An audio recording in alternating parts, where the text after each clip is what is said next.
ఈరోజు రాష్ట్రంలో వైఎస్ఆర్సీపీ నాయకులకి ఉద్యోగాలు ఇవ్వాలని చెప్పి లోకేష్ గారిని కోరుకుంటున్నాను. ఎందుకంటే పాపం రాష్ట్రంలో ఏమి పని పాట లేదు, వాళ్ళకి ఏం చేయాలో అర్థం కావట్లేదు.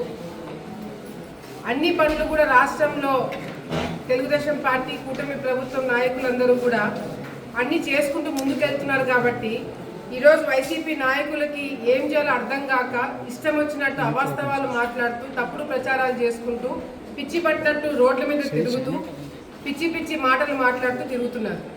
ఈరోజు వైఎస్ఆర్సీపీ నాయకులకి ఏదైతే ఒక మెసేజ్ జగన్మోహన్ రెడ్డి గారు పైనుంచి ఏమి ఇస్తున్నారో తెలియదు. కానీ నిజంగానే ఇక్కడ వీళ్ళందరూ కూడా ప్రతి ఒక్క నియోజకవర్గంలో ఒక మెంటల్ హాస్పిటల్ పెట్టి వీళ్ళందరినీ దాంట్లో జాయిన్ చేపిస్తే బెటర్ అని నాకు అనిపిస్తుంది. ఈరోజు జగన్మోహన్ రెడ్డి గారు పైన కూర్చొని ప్రెస్ మీట్లు పెడుతూ ఏం మాట్లాడుతున్నారంటే, నేను చూసిన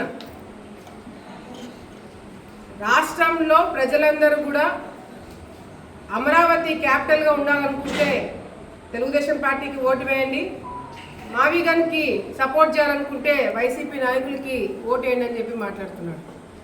అసలు అమరావతి మన రాజధానిగా మొదటిసారి చంద్రబాబు నాయుడు గారు అసెంబ్లీలో దాని గురించి మాట్లాడినప్పుడు 14-19 టైంలో ఆ రోజు జగన్మోహన్ రెడ్డి గారు లేచి అసెంబ్లీలో మేము అమరావతిలో రాజధాని పెట్టడానికి అన్ని విధాలుగా మేము సహకరిస్తాము, మేము సపోర్ట్ చేస్తున్నామని చెప్పిన వ్యక్తి జగన్మోహన్ రెడ్డి గారు. మళ్ళీ ఇప్పుడు మాట మార్చి ఆయన అధికారంలో ఉన్నప్పుడు ఒక్క రాజధాని పనికిరాదు, నాకు 3 రాజధానులు కావాలని చెప్పి మాట్లాడిన వ్యక్తి ఇదే జగన్మోహన్ రెడ్డి గారు. మళ్ళీ ఇప్పుడు లేదు 3 కాదు, ఎక్కడైతే నేను మావిగన్ అని చెప్పి అంటానో అక్కడ నాకు అమరావతి క్యాపిటల్ కావాలని చెప్పి జగన్మోహన్ రెడ్డి మాట్లాడుతున్నాడు.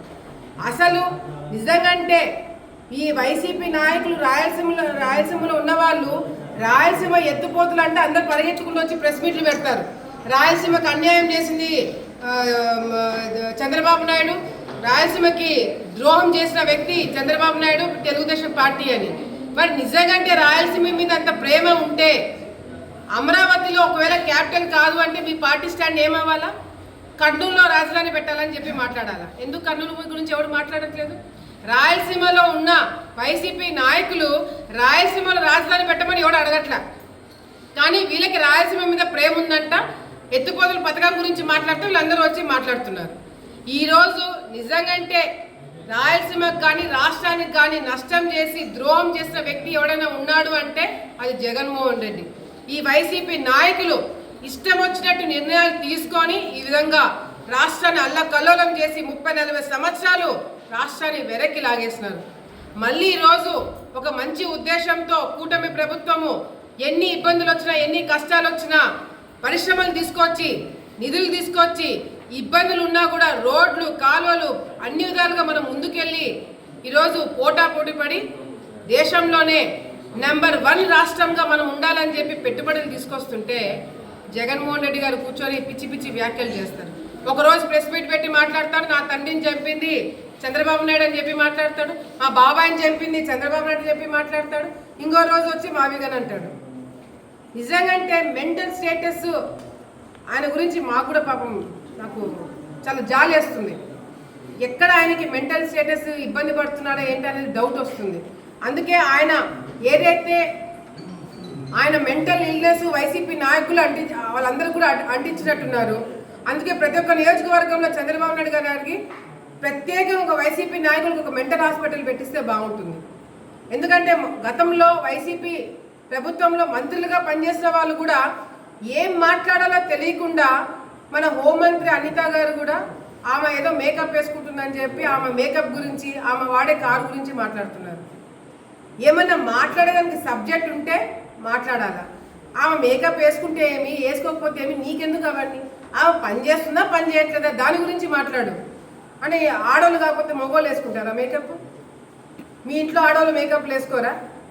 సో దయచేసి వైసీపీ నాయకులు పిచ్చి పిచ్చి వ్యాఖ్యలు చేసి పక్కన పెట్టి సబ్జెక్ట్ ఉండి ప్రజలకు ఉపయోగపడేది ఏదైనా ఉంటే మాట్లాడండి. లేదు అంటే మీ పిచ్చి ముదిరి ప్రజలకి ఇబ్బంది కలగక ముందే మిమ్మల్ని అందరూ మెంటల్ హాస్పిటల్ మేమే పడేస్తాం.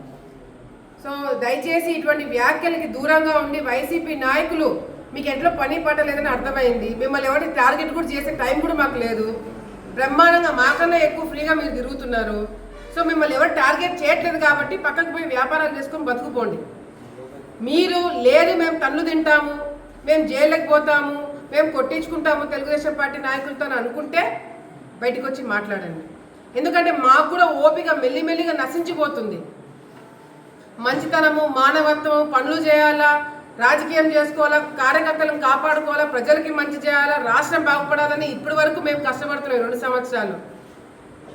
ఒక పక్కన మేము ముందుకెళ్తుంటే మమ్మల్ని వెనక్కి లాగడానికి మీరు అందరూ చూస్తున్నారు.